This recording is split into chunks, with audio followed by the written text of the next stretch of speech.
لەگەڵ پسپورە ئابووری و سەقامگیریە دارایی دکتۆر شێرزاد ئەحمەد لە استودیۆ میوانێمە. دکتۆر تو بخێر هاتی، سپاس بۆ ئامادەبوونەوە. مە بەحسا 4 کارتان کرد دەرفەتێن باشەنەین و بەرهێنانی لە هەرێما کوردستانی بێنە ئەنجامدان دە پێشا ڕۆژێدا مژارەکە کوچاوێ کۆمپانیین ئەمریکیژی لەسەرە هەون چاوا دەبینن. گەلێک مەمنون خودش تەرازبی دەست خۆش ڤیدیۆڵێکی گەلێک جوان پێشکەش کرد لەگەڵ ئەوەی کە ئەو سەردانێکی گرنگە لە ڕووی دیبلۆماسیەوە بەیگومان لە ڕووی ئابووریشەوە زۆر گرنگە، چونکە ئەمە دایمەن دەڵێن ئابووری و سیاست دوو ڕووی یەک دراون، یان با بڵێن کاریگەرێکی یەکجار زۆریانە لەسەر یەکتر. لەبەرەوە ئەو سەردانەی جنابی سەرۆک وەزیران کاک مەسرور بارزانی بۆ ئەمریکا و بۆ واشنگتن و بەشداریکردنی لەو کۆڕبەندی وزەیە لە ئەمریکا بێگومان دەنگدانەوەی خۆی و گرنگی خۆی هەیە بۆ هەرێمی کوردستان بۆ ناوچەکەش. دەوان ماوەی 5 ڕۆژ لێ دەمێنێتەوە و هەر بۆ زانایت جنابیشت یەکەم سەرکردەیە لە خۆرەڵاتی ناوڕاست کە سەردانی واشنگتن بکات، یەکەم سەرکردەی غێرە ئیسرائیلیە کە سەردانی واشنگتن بکات. ئەوانەی کە نەتەنیا هەوانە ڕۆشتونە پێشتر سەردانیان کردەوە، بەڵام کاک مەسرور یەکەم سەرکردەی غێرە ئیسرائیلی کە سەردانی ئەمریکا دەکات. ئەمە گرنگی هەرێمی کوردستان دەردەخات. بێگومان لە ڕێگەی بەم گۆڕانکاریان کە لە ناوچەکە ڕوو دەدەن، گۆڕانکاری جیۆپۆلیتیکی لە ناوچەکە ڕوو دەدەن و هەم لە رووسیا هەم لە سووریا ئەم گۆڕانکاریانە کە ڕوو دەدەن بە هەمان شێوە لە یەمەن و لە ئێران و ئەم دانوستانانی کە هەیە لەم لەمانەیەکی لەسەر ئەو دەرفەتانە و ڕاکێشانی زیاتری کۆمپانیەکان دەبێتن ئەو گۆڕانکاریانە پێت وایە کە پەیوەندیدارەتە ئەو دەرەجەی کە کۆمپانیای زیاتر ڕووی بکات ئەو ناوچەیە لایەندەدا لە وڵاتانە بەدڵنیاییەوە هەبوونی سەقامگیری ئابووری کاریگەری لەسەر گەشەپێدانی ئابووری دروست دەبێت، هەبوونی سەقامگیری سیاسی کاریگەری لەسەر گەشەپێدانی ئابووری دروست دەبێت، سەقامگیری دارایی هەمووەمانە کاریگەریان لەسەر گەشەپێدانی ئابووری هەیە و کاریگەریان لەسەر هێنانی و بەرهێنانی بیانی بۆ هەرێمی کوردستان. هەرێمی کوردستان دیدگاییە لە کۆمپانیا ئەمریکیەکان زۆرتر بێت لە هەرێمی کوردستان، ئەم بۆ پاشوشیکردنی هەرێمی کوردستان لە ڕووی سیاسیەوە، هەم بۆ گەشەپێدانی ئابووری و دروستکردنی هەلی کار بۆ گەنجانی خۆمان لە ناوخۆدا. بینەوە سەر باسی نەوت ئێستا ڕۆژانە 103 ملیۆن بەرمیل خواستی لەسەر هەیە لە جیاندا، بەڵام لە 2030 ئەبێتە 105 ملیۆن بەرمیل نەوت ڕۆژانە لە جیاندا خواست لەسەری زیاد دەکات، ینی بەرەو زیادبوونە خواست لەسەر نەوت. هەرێمی کوردستانیش یەدەگێکی نەوتی زۆری گازی زۆری هەیە، دەکرێت بچێتە ناو نەخشەی نێودەوڵەتی و جیۆپۆلیتیکی لە جیهاندا و لە خۆرەڵاتی ناوڕاست بە تایبەتی. کاریگەری هەبێ لەسەر ئەوەی کە وەکو جێگرێک بێ بۆ رووسیا کە گاز بنێرێ بۆ ئەوروپا. بێگومان ئەم خەتەی کۆرمۆر با بڵین ئەوەی چەمچەماڵ و بۆ غەزە و دوای بۆ بڵین بۆ دەریای سپی و دوای بۆ ئەوروپا، ئەمە خەتێکی زۆر گەرنگە وەکاری لەسەرەگرێت. بێگومان قەتەریش لەوێ بەشدار دەبێ و یەک دەگرن و دەڕۆنە ئەوێ و ئەمە داهاتێکە لەسەر دەکرێت دکتۆر بەدڵنیاو کاری لەسەرەکرێت. ئەمە چانسێکی وەبەرهێنانی گەورە بۆ هەرێمی کوردستان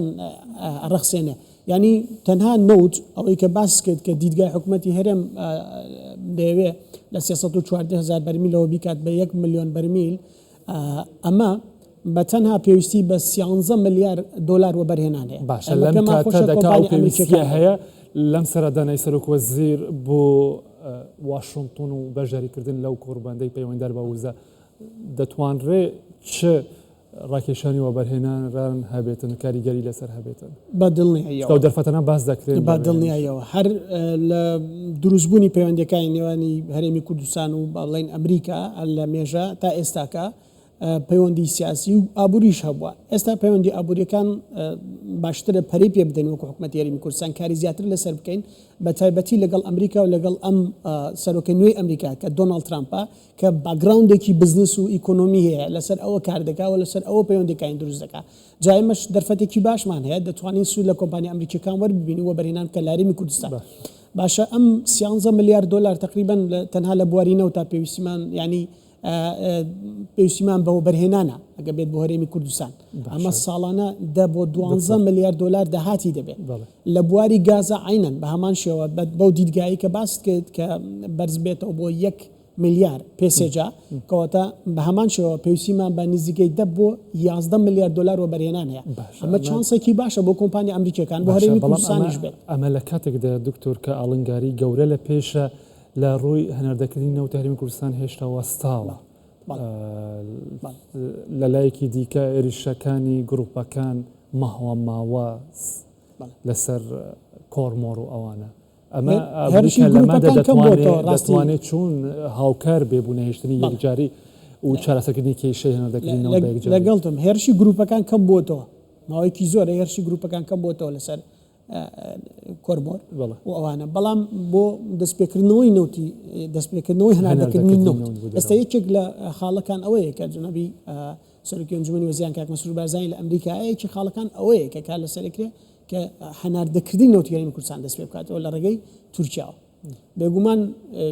چانسی کەش هەیە بۆ نمونە ڕوانە بکرێت بۆ جنوب لە بەسڕەوە بنێردێ ئەویش دەکرێت ئەگەر حکومەتێکی بڵین تێگەیشتوو هەبێت لە بەغداد لەوە تێبگا کە هەرێمی کوردستانیش بەشێکە لە عێراق و بەشێکە لە حکومەتی فیدراڵی و ئەوێ بەشدار بێت لە گەشەپێدانی ئابووری عێراقەوە ئەوێ بەشدار بێت لە داهاتی عێراقا بێگومان ئەتوانێت ئەوەش بکرێت پێشتریش لە چەند ڕوویەوە لە چەند لایەنێکەوە ئەمریکا گوشای لەسەر بەغدا دروست کردووە گوتوبێژیان کردووە چونکە بەشێکی زۆری ئەو کۆمپانیانەی کە کارکردن لە ناو زەویەکانی نەوتی هەرێمی کوردستان کۆمپانیا ئەمریکیەکانن ئێستاش دەرفەت لە پێش کۆمپانیا ئەمریکیەکان هەیە بۆ ئایندە و گەیشتن بە ئەستی 1 ملیۆن بەرمیلی ڕۆژانە بۆچی تاوەکو ئێستا ئەمە ئەو ئەنجامەی نەبووە کە نەوت هەناردە بکرێتەوە بەڵێ ئێمە ینی ئەمریکا وڵاتێکی دیموکراتیەوە هەوە لە 2023 هەوڵیدا عێراق بەرەو دیموکراتی بە هەرەوە نظامی ئەین سیستمی فیدراڵی دروست بوو لە عێراق کە هەرێمی کوردستان سربەخۆیەک و دەسەڵاتێکی خۆجی هەبێ لەم ڕوانگەیەوە ئەمریکا هەوڵی داوە لەسەر ئەم بنەمایانە هەوڵی داوە کە هەناردەکردنەوەی نەوتی هەرێمی کوردستان بە بڕیاری بەغدا بێ و بەغدا دەست پێشخەر بێ و یارمەتی دەربێ لەوەی کە نەوتی هەرێمی کوردستان هەناردەی دەرەوە بکرێ طبعا نەوتی هەرێمی کوردستان هەناردەی دەرەوە بکرێ لە ڕێگەی ئەو بۆ ڕێکە دەچێتە جیهان مینای جیهان لێەوە هەناردە ئەکرێ بۆ دەرەوە ئەمە لەژێر کۆنتترۆڵی بەغدا و بە حیسابکردن و هەموو یعنی ئەو ڕێگە خۆشکەرانە